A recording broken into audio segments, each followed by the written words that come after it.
Oi, pessoal do YouTube, tudo bem? Hoje eu quero falar sobre 3 filmes que eu assisti semana passada que eu gostei muito, que foi Nocturnal Animals, do Tom Ford.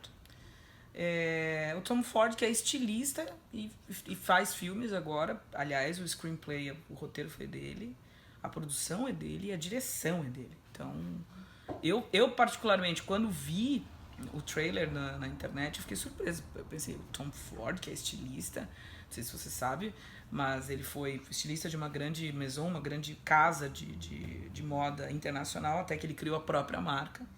E hoje o cara é milionário, assina vários produtos, né? Um terno da Tom Ford hoje deve custar o quê?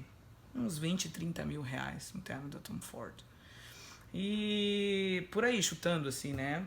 Porque há alguns anos atrás, quando eu frequentava a Daslu em São Paulo, quando a Daslu era, né, a grande sensação de São Paulo, hoje já não existe mais. Tem algumas lojas em São Paulo, aconteceu um escândalo, enfim, com relação a algumas questões lá, e o Império meio que se dividiu, mas na época um terno dele era 10, 15 mil reais, isso há 7, 8 anos atrás. Então, já que o dólar tá do jeito que tá, eu acho que menos que 20, 30 mil não deve ser. E o Tom Ford agora tem feito alguns filmes, e acho que o Nocturnal Animals é o segundo ou terceiro filme dele, não vou lembrar os outros que ele fez, porque tá mais recente esse na minha memória, porque eu assisti semana passada. Nocturnal Animals significa animais noturnos, e é com Jake Gyllenhaal, aquele que fez O Segredo de Brokeback Mountain. E conta a história de um casal que tem os seus percalços, e ele é um escritor e ela é uma artista. E eles têm os seus percalços, acabam se separando. E no final acontece que ele escreve um romance baseado nessa relação e ele oferece para ela, né? Ele dedica um livro que se chama Nocturnal Animals, porque ela nunca dorme. E ele sempre falava que ela era um animal noturno porque ela nunca dormia. E realmente, durante o filme, ela tem muita dificuldade para dormir. Às vezes ela toma algumas pílulas, mas mesmo assim não adianta. E o filme mostra exatamente como uma mulher pode ser cruel com um homem quando ela quer. E como existe uma dificuldade em se aceitar quando o homem é sensível e quando ele é frágil. E eu acho engraçado porque a gente vive numa sociedade machista que exige força e estabilidade e dinheiro e provisão e sustentáculo do homem o tempo inteiro.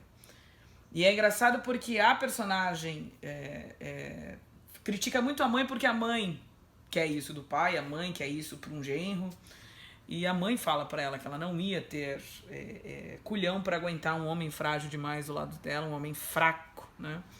E realmente, no final, ele manda para ela o livro, pronto, ela lê o livro e ela vê muito daquilo que ela fez com ele no livro.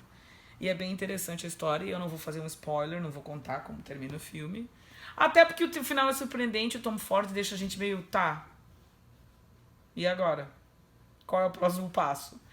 E eu achei interessante. Achei interessante as cenas, a maneira que ele filma. Eu percebi uma dinâmica interessante na maneira que ele filma, na maneira que ele cruza, né? Porque aparece o passado deles quando eles estavam juntos, aparece o presente deles em que ela tá num outro casamento e é absolutamente infeliz com um homem forte e rico.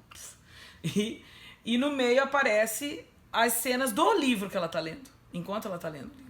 E aí essas 3 situações, esses três tempos diferentes se cruzam. E aí a história acontece e é bem interessante a maneira que ela se dá. Então tá aí a dica, Animais Noturnos. Segunda dica, eu assisti Doctor Strange, que fala sobre física quântica, a teoria dos mundos, o universo, a teoria das cordas, os universos paralelos, os tipos de universo que a gente pode encontrar. Como as pessoas podem lidar com a vida, com os percalços e com as instabilidades e com as impermanências da vida, porque ele é um cirurgião, ele sofre um acidente gravíssimo e um cirurgião precisa enfim, ele precisa ter essa sensibilidade da motricidade, né, dele, micromotricidade dele, para que ele possa fazer os movimentos exatos, porque é um cirurgião que faz cirurgia em cérebro e tal, então são coisas muito minúsculas e tem que ter um domínio muito grande, e as mãos dele começam a tremer depois do acidente. E ele vai fazer uma busca espiritual, e daí ele entende que a vida não é absolutamente controlável como ele achava que era, como o dinheiro não é tudo como ele achava que era, e que existem outras realidades que ele ainda não conhece e ele vai a fundo nisso, enfim. Então acho que quem curte física quântica, quer conhecer um pouco mais sobre isso e abrir um pouco a mente, eu acho que é legal. Doctor Strange, Doutor Estranho, que é, na verdade, uma versão do Marvel Comics, né? Um super-herói da Marvel. E o outro é A Garota do Trem, The Girl on the Train, com a Emily Blunt, uma história fantástica que mostra um perfil borderline. Ela tem um problema com o alcoolismo, é uma pessoa muito intensa, muito sensível, que sofre uma separação traumática. E durante o filme você vai acreditando que é ela que tem problemas, mas na verdade, no final você acaba entendendo que é ela que ela que na verdade é a pessoa que era mais sensível, que as pessoas ao redor dela é que eram cruéis e que não sabiam lidar com ela. Então eu achei muito legal a temática da Garota do Trem. Vou ficar por aqui, porque senão eu vou acabar fazendo spoiler e eu tenho que me controlar, né? A minha editora já tá atrás fazendo assim pra mim, cuidado, cala a boca, não fala muito. Obrigada pela sua presença aqui no canal. Inscreva-se, se curtiu, curta, dê um curtir e até a próxima.